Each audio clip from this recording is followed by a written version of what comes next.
If these are the same guitar chords, why do they sound so different? And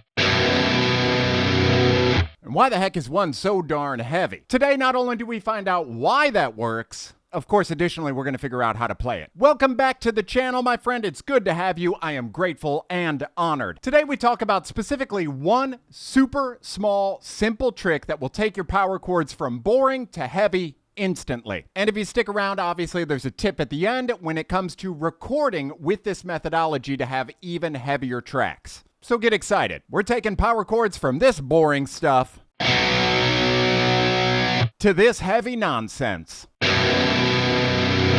Oh, by the way, if before I even start to show you this, you already know what I'm doing because you're a master, a whiz, and a wizard, comment below and let us all know. So when we start to play the most basic power chord we've ever seen in our entire lives, we're taught to do so in a couple ways, but usually the first one is just 2 notes. And those notes are simply a first and a fifth. So if I were to do a power chord on the A string 3rd fret, I would put my index finger on the 3rd fret of the A string, and I would put my ring finger on the 5th fret of the D. And you can see this is a pretty basic power chord shape. Separated by 1 string, the strings are next to each other, of course, and we just skip 1 fret, so we go up 1, 2 frets. But we need to remember that the guitar is an instrument built with a ton of octaves. That means the same notes are all over the place. Some are lower, some are higher, some are even the same exact frequency and pitch. But we can use that to our advantage. A perfect example of that is in this chord that we're doing here, this power chord. 3rd fret of the A string, 5th fret of the D string. That note that is on the 5th fret of the D string has a lower octave available, and it's the 3rd fret of the low E. So instead of playing this shape,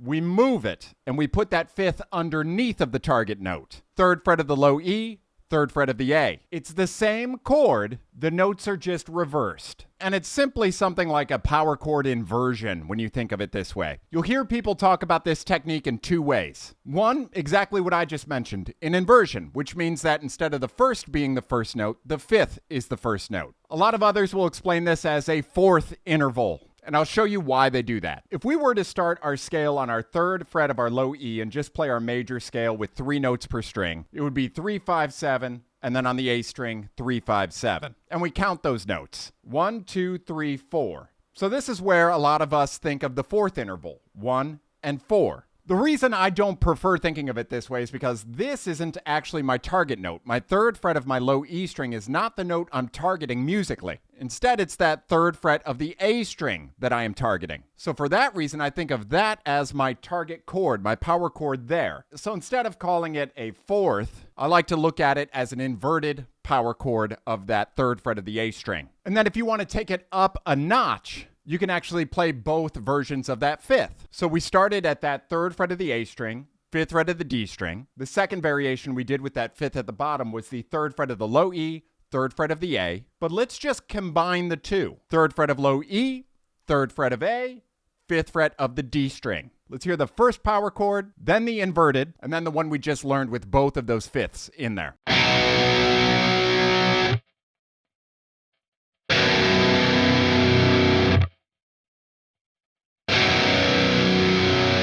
And of course, I'm going to bring you a great exercise to cook this in that sounds really good. But first, make sure to like, subscribe, and click the bell thing. Is that what they call it? I don't know. I'm not young anymore. So that you see every one of these darn videos. We're going to do a very practical exercise going up the scale using this version of a power chord that I think is kind of fun. We're going to be playing a lot with our open low E string. We're just going to start with 4 of those. We're going to do 8th notes, 1 and 2 and on the low E string. And we'll do that in between every one of these darn notes that we're going to add to it. So if we think of our E minor scale and we think about starting that and just doing 1 octave on the A string, it's fret 7, 9, 10.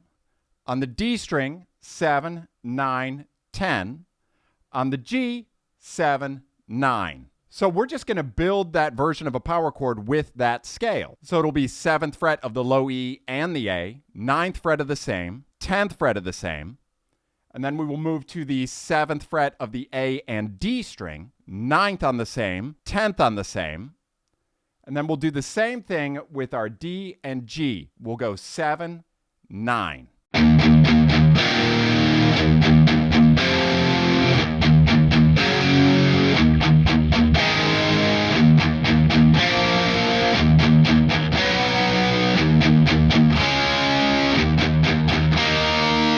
Again, just a really helpful way to add beef and some meat and heaviness to your power chords instead of the typical boring ways that we play them. And for the biggest tip, if you're a fan of recording or writing, one of the additional things that you can do to add that heaviness, especially in your recordings, is to have the bass guitar actually follow that lower note, the fifth. Just try it. Trust me. It's amazing. So go through that workout, practice this, and start using this variation or variations of power chords in your playing and writing. Until next time, make sure that you like, you subscribe, you click the bell, and comment if it was helpful in any way. I appreciate y'all, and I will see you in the next video.